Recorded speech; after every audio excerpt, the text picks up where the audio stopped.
নাও শিল্পক জীয়াই ৰখা অসমৰ এখন বিশেষ গাঁও নাম ঢেকীয়াখোৱাৰ ডগাচুক ইন্দিৰা আদৰ্শ গাঁও কাজিৰঙাৰ পৰা শদিয়ালৈকে নৈপৰীয়া ৰাইজক দি আহিছে সকাহ এইসকল শিল্পীয়ে 2001 চনত বানৰ বিভীষিকাত সকলো হেৰুৱাই মাজুলীৰ পৰা আহি 2004 চনত উক্ত অঞ্চলত স্থায়ীভাৱে বসবাস কৰে এইসকল দুৰ্ভগীয়া ৰাইজে বানত সৰ্বস্ব হেৰুৱা এই লোকসকলৰ জীৱন জীৱিকাৰ পথ আছিল নাও প্ৰস্তুতৰ লগতে মৃৎশিল্পৰ দৰে বোপা ককাৰ এক পৰম্পৰা সেই পৰিয়াল প্ৰতিপালনৰ বাবে গাঁওখন প্ৰতিজন বাসিন্দাই বাৰিষা আগমনৰ সময়ত নাও প্ৰস্তুতত ব্যস্ত হৈ পৰে নাও শিল্প আৰু মৃৎশিল্পৰ ওপৰতেই নিৰ্ভৰ কৰি নিজ সন্তানৰ ভৱিষ্যত গঢ়াৰ সপোন দেখা এই গাঁওখনৰ বহু পৰিয়ালৰ ঘৰতেই পূৰ্বৰ দৰে এইবাৰো নিৰ্মাণ কৰিছে নাও কিন্তু দুৰ্ভাগ্যজনকভাৱে প্ৰায় বিলুপ্তিৰ পথত গতি কৰা নাও শিল্পক জীয়াই ৰখা এইসকল বাঢ়ৈৰ ওপৰত আজিও দৃষ্টি নপৰিল ৰজাঘৰীয়াৰ অথচ চৰকাৰী সাহায্যৰ দ্বাৰা নাও শিল্পৰ বিকাশ সাধনৰ লগতে ইয়াক এক বাণিজ্যিক দিশ দিয়াৰ সুন্দৰ সুবিধা আছিল এই গাঁওখন হেৰাই যাবলৈ উপক্ৰম হোৱা এই শিল্প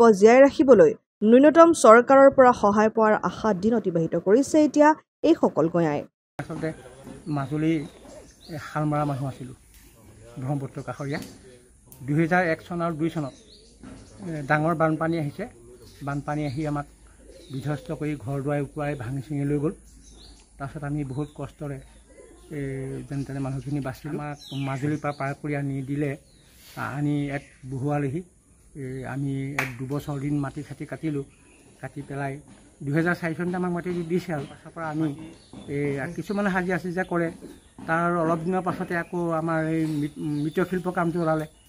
মৃৎশিল্প কামটোৰ পৰা আমি কিছুমানে কৰাবিলাকে মৃৎশিল্প কাম কৰে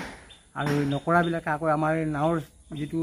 মানে শিক্ষাবিদ্যা আছিলে ইয়াত দেখি পেলাই আমাৰ চব নদীপৰীয়া মানুহ আৰু বিল লগৰো আছে গৰু ম'হ বহুত শাস্তি হয় নাও দৰকাৰ হয় মানে নাও আমি তেতিয়া আমি গাঁৱৰ পৰা কাঠবিলাক যোগাৰ কৰি আনি এই নাও বনাব ল'লোঁ আমাৰ ইয়াৰ পৰা আপোনাৰ ধৰক একদম শিৱসাগৰৰ পৰা ধৰি পেলাই আপোনাৰ ধনশিৰি মুখলৈকে নাও নাজিৰা চাজিয়া চববিলাক এইফালে মাজুলীলৈও গৈছে এইবিলাক নাও আপোনাৰ এই 11টা 12টা নাও এইবিলাকত আপোনাৰ 11,000 10,500 এনেকুৱা সুবিধা পোৱা নাই আবাৰ আমি আৰু কিবা কিবি এটা কৰি সাহায্য দিব বুলিহে বাট চাই আছোঁ আৰু আজিলৈকে ৰাস্তাটোকে কৰি দিয়া নাই আমাৰ এটা কিবা এটা কৰিবলৈকে ৰাস্তাটোৱে আমাৰ হোৱা নাই আজিলৈকে 17 চনতে পইচা লৈ গ'ল পানী আজিলৈকে খাবলৈ পোৱা নাই নিজে নিজে ব্যৱস্থা কৰি পানী খাই চলিবলৈ আহে হাজিৰা পাজিৰা কৰিছোঁ খোৱা আৰু অন্য